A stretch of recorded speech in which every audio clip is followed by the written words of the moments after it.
Bonjour à toutes et à tous, c'est un tout nouveau numéro de ma vie autour du sport que je vous propose aujourd'hui. Mais avant de retrouver mon invité, je tiens à vous remercier car vous êtes de plus en plus nombreux à venir me rejoindre sur ma chaîne YouTube et à vous abonner. Un grand merci à toutes et à tous. Et merci à Frédéric Ranchon pour l'organisation de cette interview.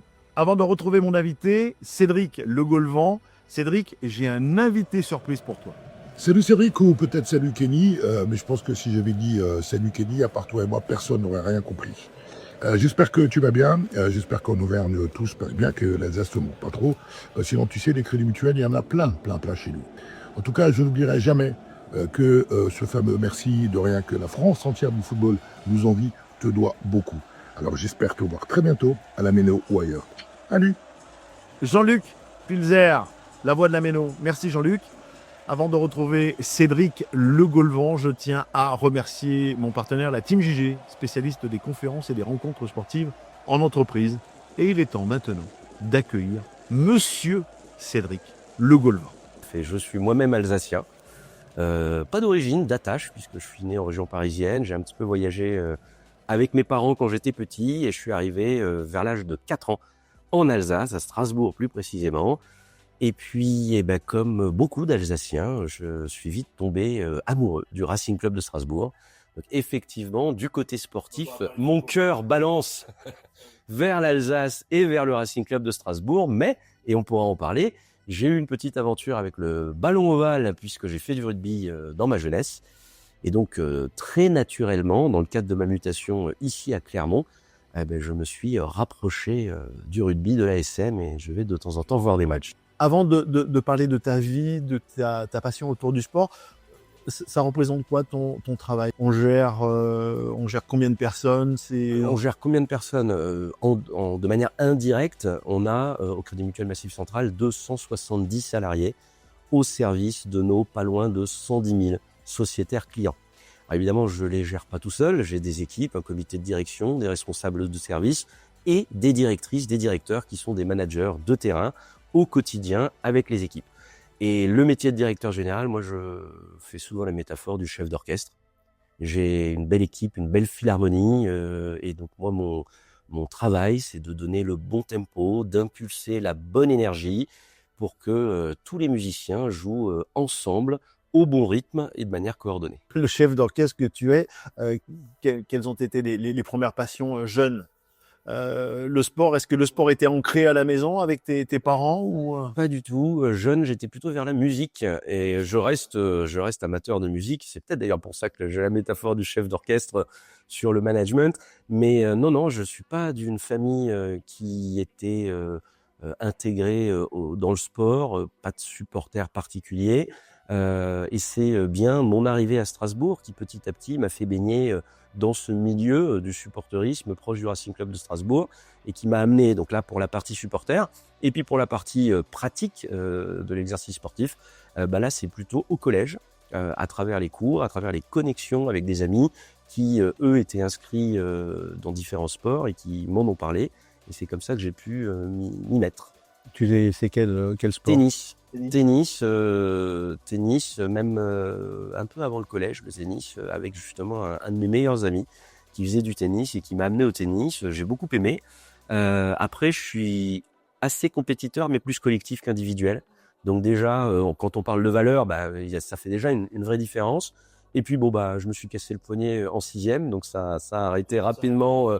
Ça l'a arrêté temporairement, définitivement. Et puis quand j'ai repris, j'ai jamais pu vraiment reprendre parce que l'une de mes forces c'était le coup droit et avec un poignet sensible, c'était compliqué. Et c'est là d'ailleurs que je me suis mis au rugby en cherchant un autre sport. Quand tu étais dans ta partie tennis, il y avait des idoles? Pas d'idole particulière sur le. Non. Après, je me souviens de. Rappelle-nous ton âge. 40 ans. 40 ans, oui, donc tu n'étais pas né. 85, Voilà, non, je n'ai pas vu en Yannick Noah, direct. Lendl, McEnroe. Non, j'étais pas né. Moi, j'étais plutôt la génération de Pete Sampras et d'André Agassi. Et la victoire de la Coupe Davis de l'équipe de France à Lyon. Cette passion du tennis, elle s'arrête avec la blessure. Donc le rugby. Alors le rugby, toujours en Alsace. Toujours en Alsace, dans un. Donc il y a du rugby en Alsace. Il y a du rugby en Alsace, oui. C'est beaucoup moins développé qu'ici et qu'évidemment dans le sud de la France. Mais il y a du rugby en Alsace avec un club au Racing Club de Strasbourg, parce que le Racing Club de Strasbourg est omnisport. comme les l'ASM. Mais c'est pas là que j'ai joué. Moi, j'ai joué dans la banlieue sud parce que c'est un ami qui m'avait ramené là-bas. Alors, accrochez-vous, ça s'appelle Illkirch Grafenstaden. Ah oui, ça c'est bien Donc, fait. vous voyez, C'est une Alsacien qui donne. on est bien en Alsace, donc le club de rugby d'Illkirch Grafenstaden, le Krieg, où j'ai fait voilà, mes premiers matchs. mes Ouais, alors entraînements. quel était ton Talon. poste? Hein. Talon, ouais, j'étais talon. J'avais déjà le format du talonneur. Alors le besoin d'avoir des copains, non, mais en tout cas de vivre une aventure ensemble. Alors c'était peut-être aussi dans mon caractère, puisque aujourd'hui je suis chef d'orchestre, j'ai peut-être toujours préféré évoluer dans un collectif que seul. Mais en tout cas, oui, ça m'a de suite plu, la camaraderie, la solidarité, l'état d'esprit que pouvait amener le collectif, le fait de se surpasser. Moi, je me surpasse mieux au service et avec les autres que seul. Ouais. C'est vrai que c'est vrai. Et cette période rugby, elle a duré pendant combien de temps? Ça a duré quasiment tout le collège. Et puis, arrivé en seconde, je jouais encore, mais j'avais moins le temps, justement, pris par d'autres choses de la vie, et puis notamment aussi des études qui commencent à prendre un peu plus de temps. Il commençait à y avoir aussi des entraînements physiques purs et pas uniquement au terrain. Donc tout ça prenait beaucoup de temps et j'ai un petit peu réduit.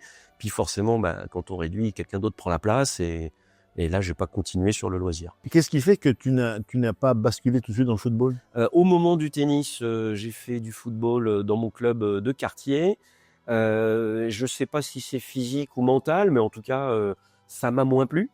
On m'a fait faire on m'avait placé gardien pendant un moment et j'ai vite arrêté. Et puis après, c'était plutôt défense. Ça me plaisait pas trop. Alors, j'étais certainement pas bon, pas destiné à jouer au football. Non, ça me plaisait moins, oui, effectivement. La période rugby se termine avec la montée en puissance d'école, puisque quelles études tu as Eh ben, pris? j'ai fait d'abord un DUG en économie. Ça y est, à l'époque, on s'est Bac+2 en économie. Et ensuite, j'ai bifurqué vers une école de commerce. Voilà. Et là, en école de commerce, j'ai pas repris le sport de manière régulière. Donc après, ça restait loisir, toujours tennis, où je jouais avec des copains, du ski en hiver. Compliqué quand on fait des études. Oui, alors il y a faut la arriver à trouver le temps. mobilité, où faut trouver le temps, faut trouver la régularité. Oui, non, ça m'a. Après, tout est une question de priorité. Mais c'est vrai que moi, autant j'ai pu et je suis d'ailleurs toujours passionné par le sport en tant que tel, mais c'est pas la pratique qui me motivait le plus. On parle du Racing, on parle de la Béno. On peut. Alors, ce club, tu le découvres comment? Tu fais. Quel est ton premier match en tant que supporter? Enfin, Alors, tu mon n'as fait premier que des match en matchs tant que supporter, Supporter ou spectateur? spectateur. Mon premier match en tant que spectateur, je devais avoir peut-être 9-10 ans, dans une méno gelée, un hiver, contre Guingamp. Donc tu imagines l'affiche de rêve. C'est un ami de ma mère qui m'avait promis un jour de m'y emmener, qu'il a tenu sa promesse. Donc je me souviens pas du score, je me souviens juste que j'avais très très froid. Tu as quel âge? Je devais avoir 9-10 ans. Ah par là. oui. Ouais, je devais avoir 9-10 ans. Donc je m'en souviens pas plus que ça, si ce n'est le froid. Mais par contre, et c'est intéressant que tu aies posé la question naturellement spectateur-supporter, parce qu'effectivement, quand on commence, souvent, on est spectateur. Mais par contre, à peut-être 1 an ou 2 plus tard, il m'emmenait toujours. Et puis le quart de virage où on allait était plein, il n'avait pas de place. Donc on va dans une tribune latérale à côté du COP. Et ça, c'était un Strasbourg-Paris où on a perdu en plus, je crois, 3-1. À l'époque, c'était Simonet qui avait dû mettre un double, enfin, en tout cas, il avait marqué. Et là, j'ai de suite été attiré par le côté supporter, par le côté vivant du COP, par cette énergie assez positive de manière générale, et en l'occurrence là qu'il l'était, malgré la défaite. On était situé en latéral, pas très loin, et j'ai passé effectivement une bonne partie du match attiré à regarder cette agitation, à regarder les gestuels, à vibrer un petit peu plus qu'un spectateur lambda, et c'est ce qui m'a donné envie de m'en rapprocher. Et dès le match d'après, et malgré mes 12 ans, j'ai pu négocier avec l'ami de ma mère qui m'y emmenait, qui me laisse à l'entrée à l'escalier, qui me récupère à la fin à l'escalier, et j'en suis jamais sorti. Mais assez rapidement quand même, j'ai commencé à m'impliquer sur les activités hors stade. Et effectivement, au départ, c'est plus aider à la confection des drapeaux, des banderoles et des fameux tifos qui sont ces grandes animations qu'on déploie sur la tribune. Avec l'âge, maintenant, on parle de pyrotechnie, on parle des fumigènes. Vous utilisiez les fumigènes à cette époque. Est-ce que tu as un avis? Maintenant que tu es dirigeant, bien tu as sûr. vieilli. Et si j'étais dirigeant de la Ligue, je changerais complètement les choses parce que effectivement, je vois pas l'intérêt de. Surtout que Strasbourg est à côté de l'Allemagne. Et en Allemagne, il y a beaucoup de... Est-ce qu'on Alors, interdit les... c'est pas autorisé pour autant, mais c'est mieux encadré en Allemagne. Comme souvent d'ailleurs, ils sont beaucoup plus pragmatiques dans leur approche. Et effectivement, si on prend les choses de manière pragmatique, quand ça fait maintenant 20 ans qu'il y a une répression féroce en France, des amendes en dizaines de milliers d'euros, des stades fermés, des huis clos à cause de fumigènes, et qu'on voit qu'il y a toujours des fumigènes, je pense que le pragmatisme amènerait quand même à réfléchir à la problématique pour l'aborder autrement. Moi, j'en dis pas plus. Maintenant, à titre personnel, bien sûr que je pense qu'il faudrait au moins l'organiser, l'encadrer, mieux le tolérer, parce qu'on voit aussi que ça n'est pas aussi dangereux qu'on voudrait nous le faire croire. Si c'est correctement géré. Quelles sont les plus grandes ambiances que tu as vécues? Quels sont les matchs où tu as pris le plus de plaisir en tant que supporter? En tant que supporter strasbourgeois, j'ai quelques matchs comme les finales. Finale à Paris, je pense que c'est 2005. Coupe de la Ligue? Coupe de la Ligue, ouais, 2005. Et puis un des grands moments aussi, c'est alors faut savoir que le Racing Club de Strasbourg est tombé dans le monde amateur en 2011-2012, puisqu'on a été relégué sportivement, puis ensuite Donc administrativement. c'était en régional? On était Départemental, CFA2, ouais, donc Ce que vivent les Girondins de Bordeaux. Ce que vivent Bordeaux, ce que vit Bordeaux actuellement.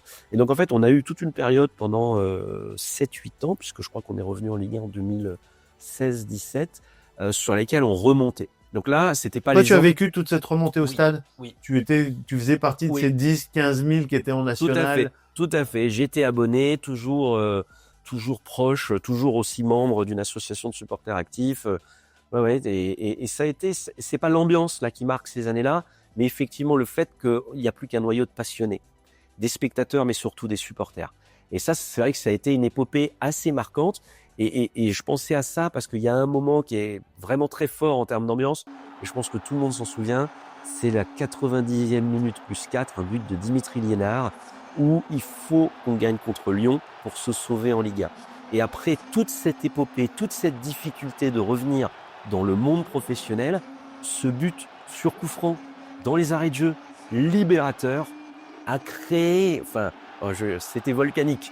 Là, c'était vraiment incroyable. La Méno était en fusion. Et ça, j'en ai encore des frissons. C'était quand même quelque chose de très, très fort en termes d'ambiance. Et puis, j'ai eu l'occasion aussi de faire des matchs de l'équipe de France ou des matchs à l'étranger. Les ambiances les plus fortes en termes de puissance, j'ai pu en faire pendant un jour des vacances où je suis allé voir un match en Turquie. Et puis, une très belle ambiance dont je me souviens, c'est France-Argentine. En Russie, où j'avais eu l'occasion d'aller voir ce match à Kazan, de mémoire. Oui, c'était à Kazan. Le fameux but de Pavard avec une belle victoire. Et ça, c'était une superbe ambiance. De voir un match, les Argentins étaient fidèles à leur réputation, chahuteurs, chambreurs, mais très, très impliqués, très, très engagés pour soutenir, pour supporter l'équipe. Et à plusieurs moments dans le stade, c'est 100% des Argentins, qui étaient des dizaines de milliers, alors que nous, on était 5 ou 6 000, qui se prêtent à l'ambiance. Et effectivement, c'était impressionnant. Il y a eu des grands déplacements avec le Racing? Est-ce que tu te déplaçais à chaque match ou Alors, à chaque match, non. À l'extérieur? Mais à la plupart des matchs à l'extérieur, dans les années où j'étais lycéen ou étudiant. Puis évidemment, après le travail démarrant, la disponibilité n'est plus la même. Et donc, petit à petit, j'en ai fait de moins en moins. Encore aujourd'hui, je peux en faire quelques-uns, notamment Lyon qui est pas loin, ou Saint-Étienne l'année dernière.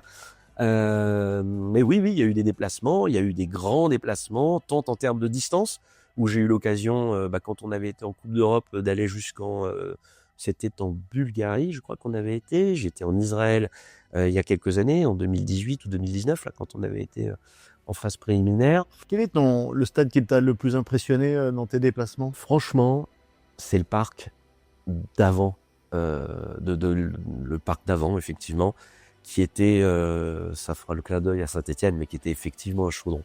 Saint-Étienne, j'y ai vu des belles ambiances, mais j'y ai souvent vu aussi des ambiances un peu moroses, avec des tensions, avec des grèves, etc. Moi, je mettrais le parc en numéro 1, et puis la première fois qu'on va à Lens, si c'est une belle ambiance, effectivement, c'est des choses qui marquent. Ce sont les stades, c'est vrai que le Parc des Princes a une acoustique. Le Parc des Princes, ça a une dingue, résonance incroyable. À l'époque où il y avait encore des supporters dans les deux Oui, c'était un peu virages. chaud, oui. Non, mais il y avait Oui, des supporters en qui se plus répondaient, proches ouais, du ouais, toit. ouais. Donc, avec les anneaux proches du toit occupés par des supporters actifs, forcément, ça crée une résonance incroyable. Franchement, je pense que Paris, ça doit être le seul déplacement que j'ai vécu où je chantais sans m'entendre chanter. Ouais. Parce qu'on est écrasé par l'ambiance. Quels sont les joueurs qui t'ont marqué? Des joueurs qui m'ont marqué. Moi, c'est plus les collectifs qui m'ont marqué. C'est toujours pareil. Je suis supporter du collectif, pas forcément de l'individualité. Après, il y a des joueurs qui m'ont marqué. Je me souviens quand j'étais plus jeune, de l'époque avec Leboeuf, Mostovoy, des joueurs comme ça, Keller d'ailleurs, hein, qui était aussi joueur à l'époque. Et dans l'époque plus contemporaine, moins. Même si on a eu des joueurs comme Ajor qui ont marqué l'histoire du Racing, Dimitri Liénard, j'en parlais, par son implication, son abnégation aussi. Mais moi, c'est plutôt à chaque fois les collectifs et des moments collectifs qui m'intéressent plus. Est-ce que le fait d'être remonté comme vous l'avez fait, quand je dis vous, hein, je vous inclus, je t'inclus dedans. J'ai pas beaucoup participé personnellement. Non, mais tu étais au stade.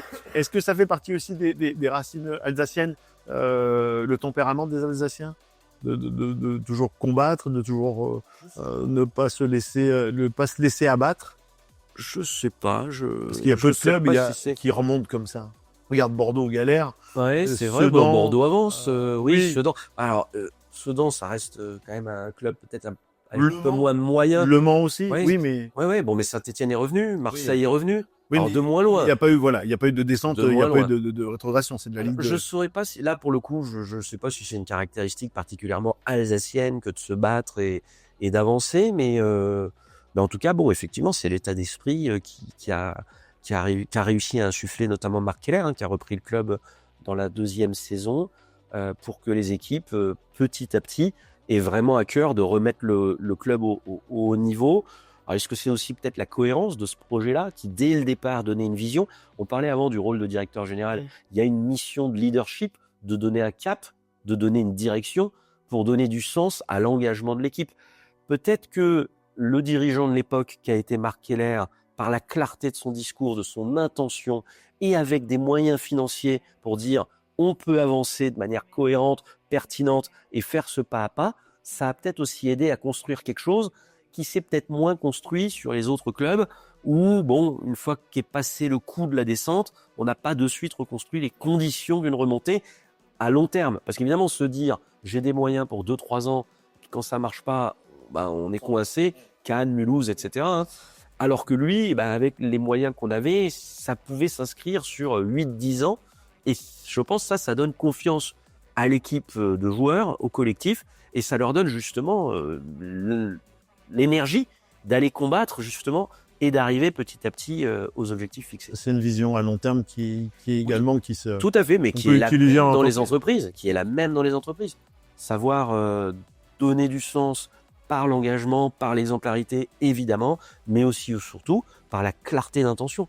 Dire ce qu'on veut faire et que ce soit ambitieux, réaliste, motivant, je pense que c'est un des facteurs d'engagement des salariés. On parle de ton arrivée en Auvergne. Tu es arrivé à quel moment? Alors moi, je suis arrivé en mars 2024. Mars 2024.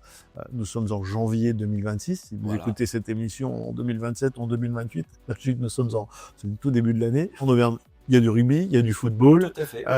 Comment se passe ta nouvelle vie de supporter? Eh ben, elle se passe très bien.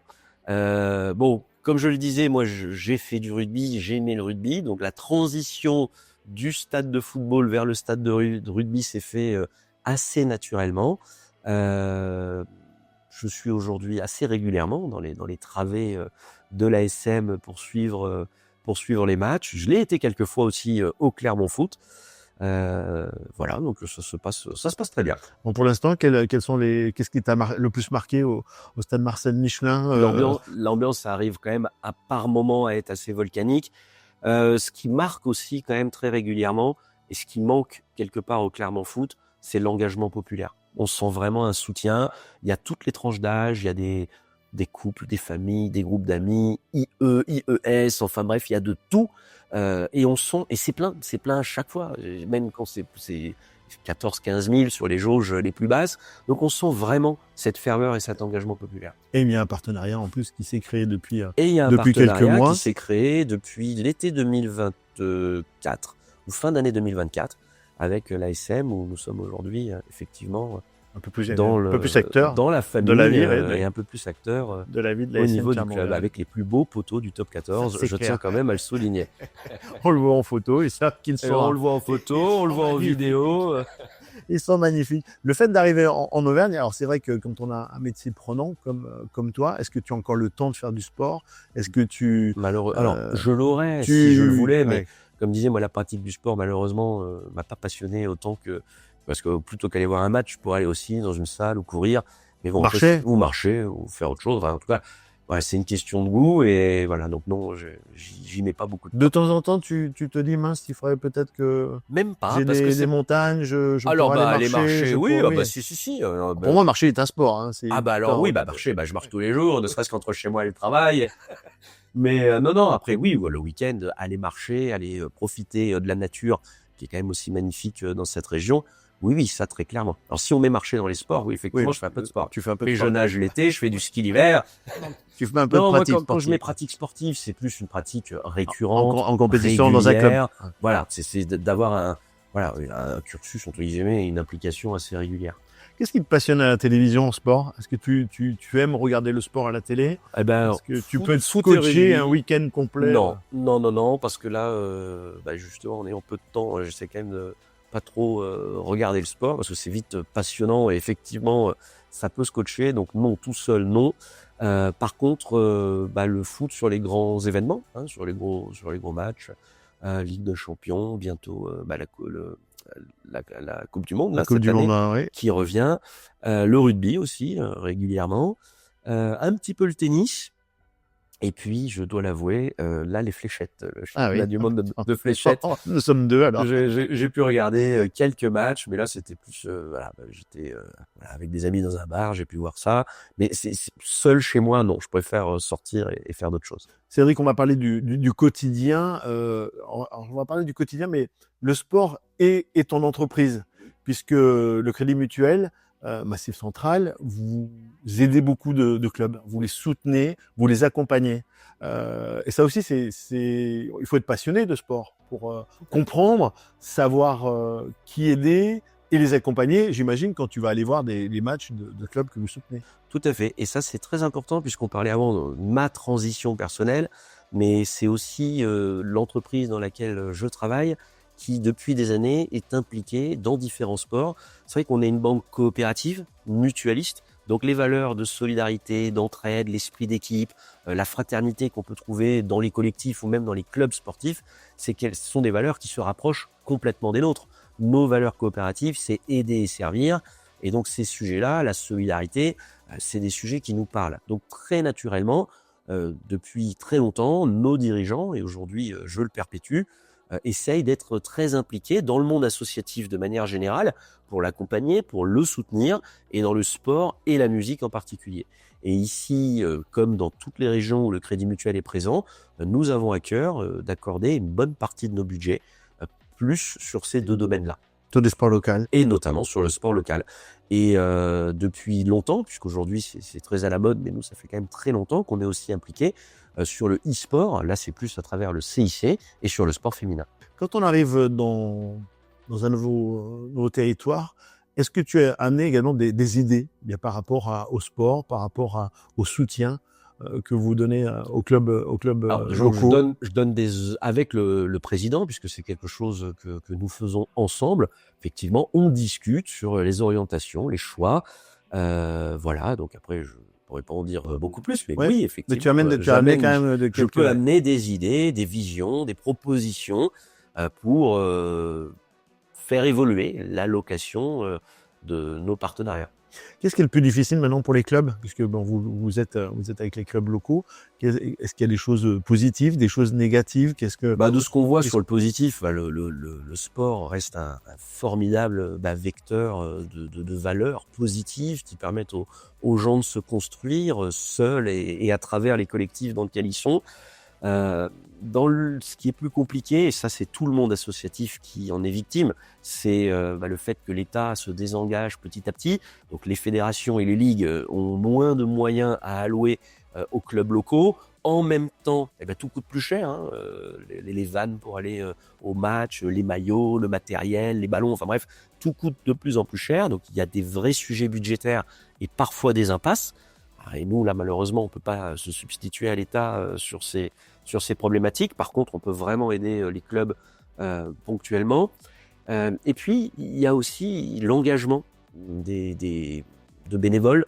Parce que c'est vrai que dans tous les clubs, sauf les clubs professionnels, c'est comme d'ailleurs aussi dans les caisses de crédit mutuel, hein, on vit grâce à nos bénévoles. Et quelque part, des fois, le déficit d'engagement ou le manque d'engagement ou l'absence parfois d'engagement de successeurs, que ce soit dans les bureaux, dans les conseils d'administration, à la présidence de certains clubs, crée des problématiques de gouvernance. Quelle est ta plus grande fierté en tant que banquier sur un accompagnement d'un projet avec un club ou une association? Je pourrais pas les citer malheureusement pour des raisons de confidentialité, mais il y a des dossiers qu'on a pu faire et qui ont aidé les clubs. Alors moi, en fait, je les mettrais dans 2 domaines parce que là, voilà, je pense à 2 choses en particulier.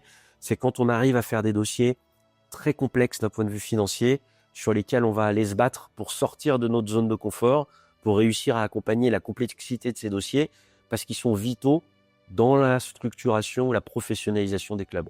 Prêter aujourd'hui à un club qui est dans le top 3, qui joue en Ligue des Champions, quelques millions d'euros pour qu'il aille un peu plus loin, c'est pas très compliqué. Par contre, prêter à des clubs qui sont en National ou en Ligue 2, et là où il y a une vraie complexité d'un point de vue technique ou bancaire, là c'est un challenge et c'est des choses qu'on a pu faire et qui sont intéressantes. Et puis au quotidien, c'est la deuxième chose à laquelle je pense, c'est l'engagement. Je parlais avant de situations budgétaires qui sont compliquées. On a parfois aidé des clubs dans des situations budgétaires très compliquées, en leur expliquant que c'est pas une situation qui peut être pérenne, mais on a parfois pu augmenter nos partenariats temporairement pour aider des clubs à passer des caps ou passer des moments difficiles. Et c'est là aussi très valorisant parce qu'on se rend compte toute la dimension de ce type de partenariat. Cédric, pour terminer, est-ce qu'il y a un grand projet que tu as en tête? Qu'est-ce que tu aimerais mettre en place? Est-ce qu'il y a des choses, des rêves? Pourquoi pas devenir un jour dirigeant d'un club? Tu rigoles, mais c'est vrai que c'est quelque chose qui pourrait me faire vibrer, hein, d'être dirigeant un jour d'un club, mais ce serait que du Racing. Non, mais aujourd'hui, non, mais je dis ça en rigolant. Est-ce que tu en as rêvé? Comme chaque supporter, un jour, on a rêvé d'être ou un grand joueur, ou un grand entraîneur, ou même un président de club. Mais pour être tout à fait sincère, oui, c'est quelque chose qui aurait pu ou pourrait un jour m'intéresser. Il n'y a jamais eu l'occasion ni autre chose que d'y réfléchir. Mais c'est vrai qu'aujourd'hui, quand on voit le virage que prend le football sur les problématiques de multipropriété, de mercantilisation, moi, je parlais de passion. Moi, j'aime le sport. J'aime pas le produit. Et le produit, on fait ça toute la journée dans des sociétés de services ou de production. Le sport ne doit pas devenir que un produit, même s'il doit partiellement le devenir pour des enjeux économiques. Et c'est vrai qu'aujourd'hui, quand on voit le virage que ça prend, le fossé que ça crée entre le monde amateur et le monde professionnel, les difficultés qu'a le monde amateur et quelque part les excès que peuvent amener le monde professionnel, oui, je pense qu'il y a mieux à faire. Et si un jour je pouvais apporter ma pierre à l'édifice, ce serait avec plaisir. Merci beaucoup, Cédric. Merci pour cet entretien. Avec plaisir. Merci à toi. D'être dévoilé un tout petit peu sur ta passion du sport et aussi ce que vous faites au sein du Crédit Mutuel Massif Central et l'aide que vous apportez à l'ensemble des clubs. Merci à toi pour cette tribune ouverte. Merci beaucoup. Cédric Le Gaulvan, directeur général Crédit Mutuel Massif Central, était mon invité. Vous continuez bien évidemment à partager l'ensemble des publications de la chaîne YouTube et on se dit à très vite pour une prochaine interview. Cédric, au revoir. Au revoir.